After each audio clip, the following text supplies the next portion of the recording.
Nashville is not just known for its music these days, it's also becoming a hub for great movie making. Such films as The Green Mile and Last Dance have been made here.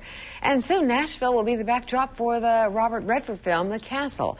But aside from the big budget blockbusters, Nashville has its own independent movie festival. Today we're going to talk to one of those independent movie makers, Vatsal Thakkar. Vatsal is a psychiatry resident at Vanderbilt, and he's just finished a movie called Ravaged. The movie focuses on psychiatric illness. And that's what Vatsal is the correct way to say it. I said, do I need to call you a doctor? Because, I mean, your residency is almost complete. Oh, Vatsal's fine. Vatsal will be fine. Now, I said, so how do you combine, or going to combine, being a doctor and also movie making? Well, it's been kind of crazy, but I've been able to pull it off so far. You know, every free minute I have pretty much is used up in some form or fashion, especially for the last 6 months. Now, with this one, Ravaged, that's connected to what you are doing at Vanderbilt, too, or with the work that you want to do as a doctor. It's bothered me for some time that all of the violence in society, just about every day you can see some form of it on the news or in some form or fashion, you know, with road rage or school shootings or workplace violence. And I felt that statistics often ignore people who are not the casualties of this violence, that the people who survive and live to tell their story. This film is about one of those people. Although it's a fictional account, it deals with one man who survives a violent incident, and the film portrays how he deals with this incident in his everyday life. We have some of the film that we're going to look at. It's silent at this point, and you shot it. When you shot it, it was shot as a silent film, and then you added things later. Right. And we're going to take a look at that. And it starts off with, I don't want to give too much away here, but a man and woman were engaged, and he was involved in a violent act, a shooting. And what happened to him? Well, it was just a random act of violence. He was the victim of a mugging and a subsequent shooting, after which he developed symptoms of, post-traumatic stress disorder.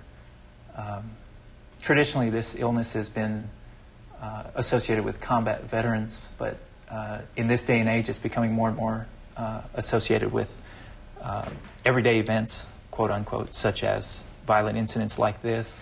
Now, the message you're trying to portray in this, does it have to do with mental illness, or does it have to do with violence, or a combination of the both? Or? Well, it's a combination of both, because I think violence is so prevalent, not only in society in general, but in the psychiatric population, that I just wanted to call attention to it and mainly show the fact that even though someone survives a violent incident, that the story's not over, that they might be suffering for months or years to come after that.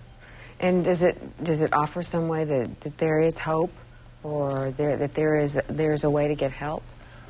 It does, although I've also highlighted some frustrations that people have with the psychiatric profession and the mental health profession in general.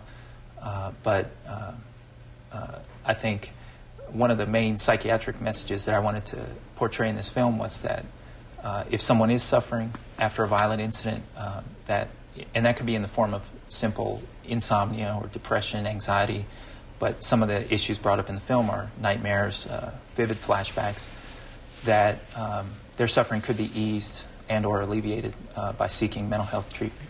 Well, there is a special screening of your film, and it is coming up this weekend, and it is Sunday. It's called Ravaged, Sunday, January 14th, a special screening at the Belcourt Theater at 12:15.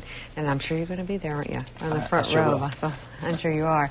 And also, we wanted to add, too, that if you or someone you know may suffer from mental illness and you need help, or just someone you can talk to, you can call the Mental Health Association for Nashville at 269-5355 or the Mental Health Cooperative Crisis Line at 726-0125. Vatsal, congratulations to you on your film, and good luck to you in both your work here with your creative filmmaking and also in your work as a doctor. Thank you very much. We'll be right back after this.